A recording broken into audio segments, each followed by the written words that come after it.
Do you suffer from analysis paralysis?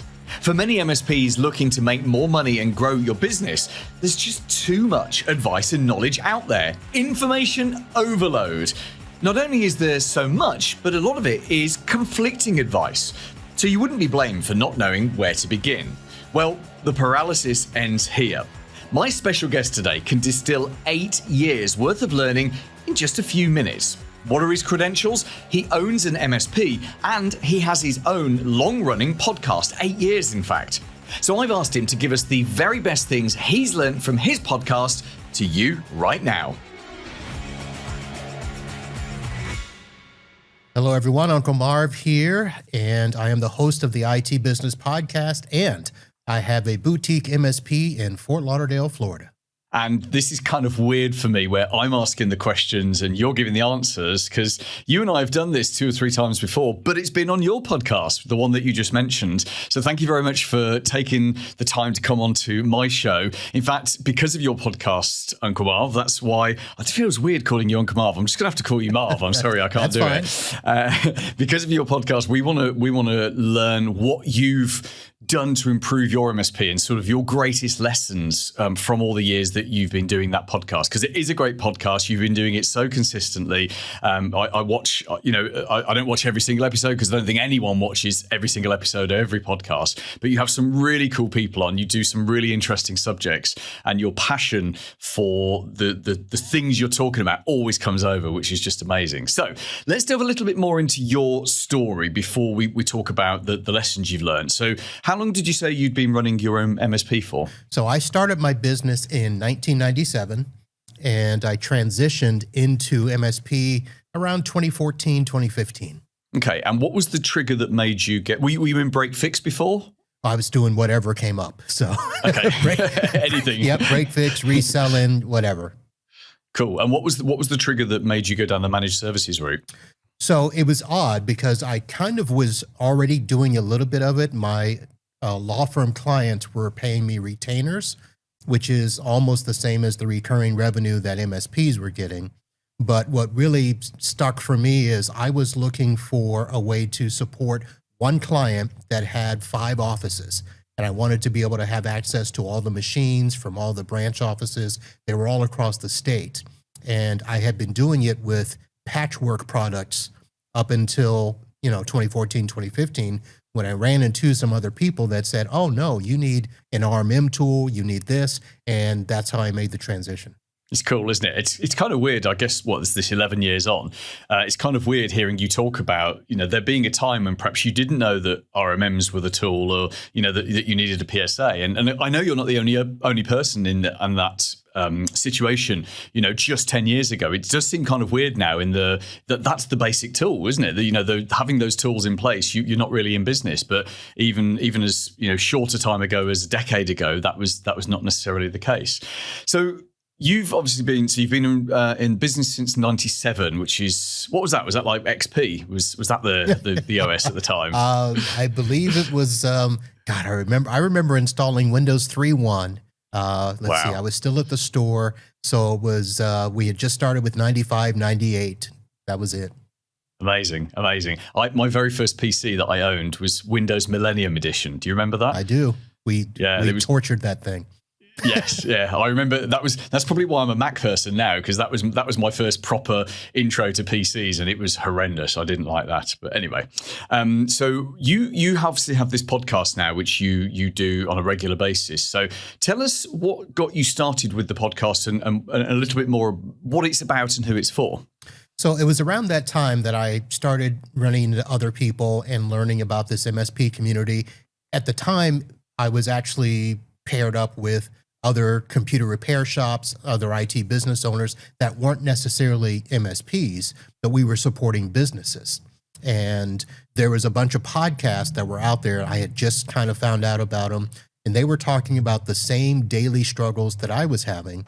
And I said, you know what? I can listen to these people because they're talking about the same thing. And so I met them and started to be a guest on their podcast. And a slot opened up for a business-focused podcast for techs that wanted to support business. And it had been on a hiatus. but people were looking to bring that back. And so I offered to help with that. And I would, do all the work and let the talent guy, the person that everybody really wanted to listen to, I would let him just show up and I would do all the work for him. So that's how I got into the podcasting. That's brilliant. And what have been your favorite moments over the last few years? Wow, favorite moments. So I can say this. So because of the podcast, I've been able to do a lot of things that I had not originally planned. They weren't really part of the MSP space, but being able to attend conferences as a podcaster, a lot of conferences I wouldn't probably pay to go to, between, the ticket price, airfare, hotel, but I've been able to go as a podcaster. So that's been one thing. I would say the other thing is, because of the podcast, that community that I was originally a part of, we're all still friends. We all still hang out.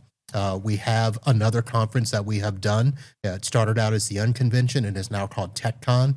And it's basically all those people that we started with in terms of sharing information over the original podcast. I love that. Absolutely love that. It's funny you talking about going to exhibitions. So I went to ScaleCon in Las Vegas for the first time last year.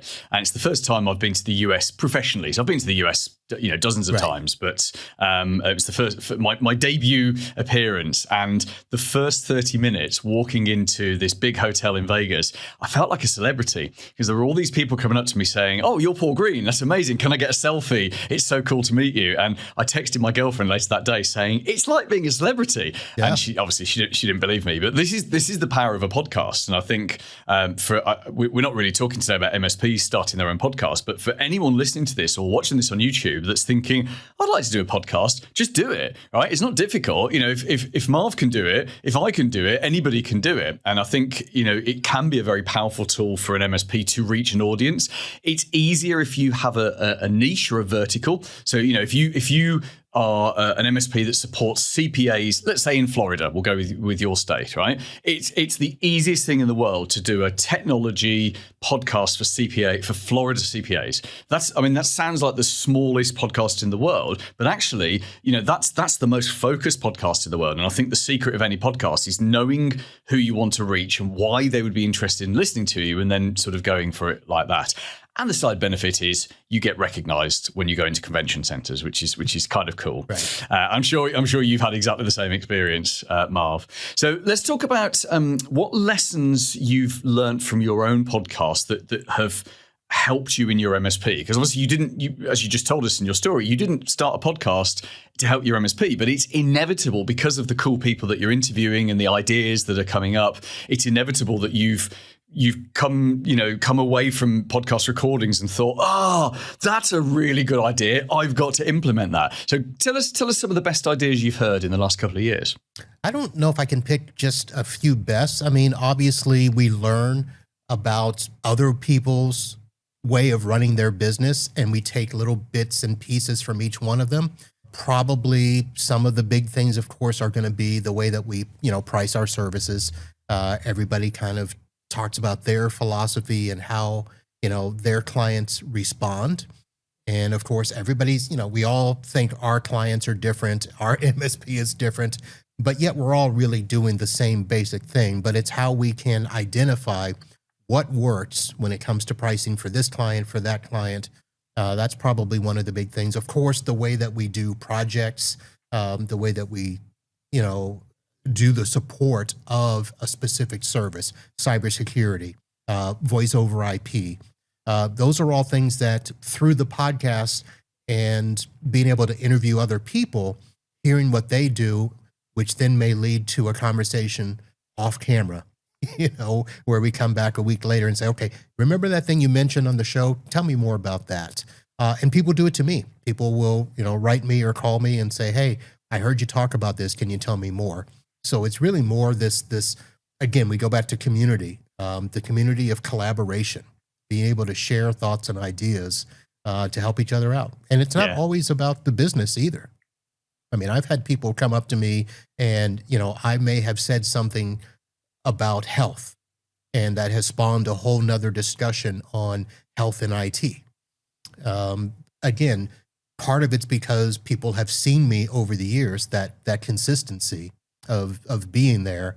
And some people now, it sounds weird, but people that know me, but I don't know them, they think we're friends.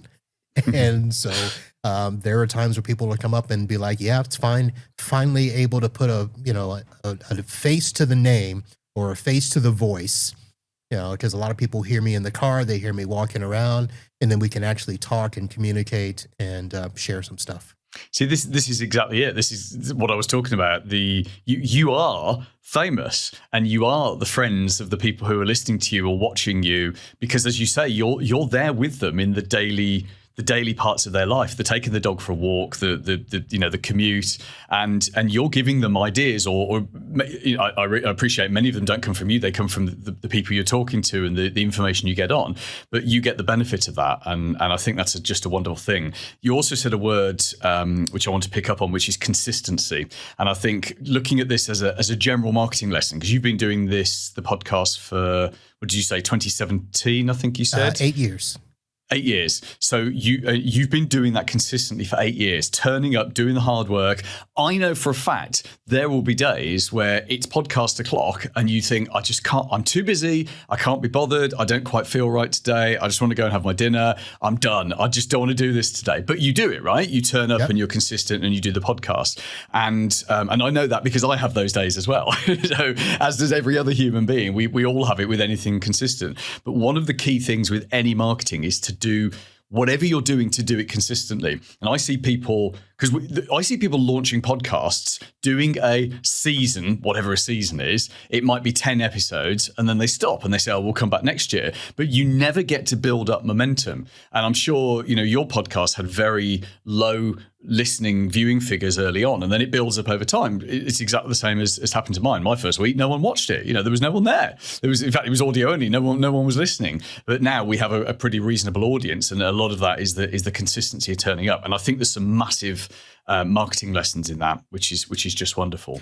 Okay, let me tell you this, that yeah, I treat the podcast the same way I do the business. And in the podcast, you have to, know who your audience is, ask them what they want, and give it to them. It's the same thing we have to do for our clients when it comes to the MSP.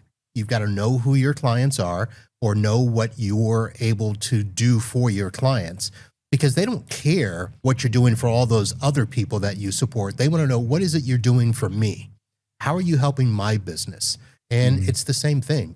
But that thing about consistency in being there, sometimes clients aren't going to buy from you on the first or the second or the third, time they see you or whatever.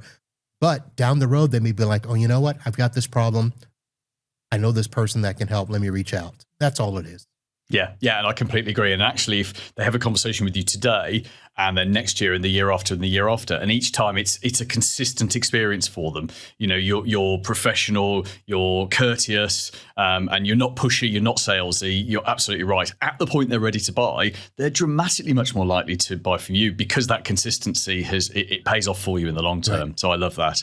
Wonderful. Thank you so much for joining me on my show. Next thing, you and I have to go on someone else's show together. We have to package ourselves up as a duo. We can do that. Or we get you to ScaleCon 25, which is, I know, is in the planning stages, and you can be the celebrity this year. In fact, maybe we could do a roll out a red carpet. We could maybe have you abseiling in or dropped off by helicopter. We could have a theme song as we walk in there.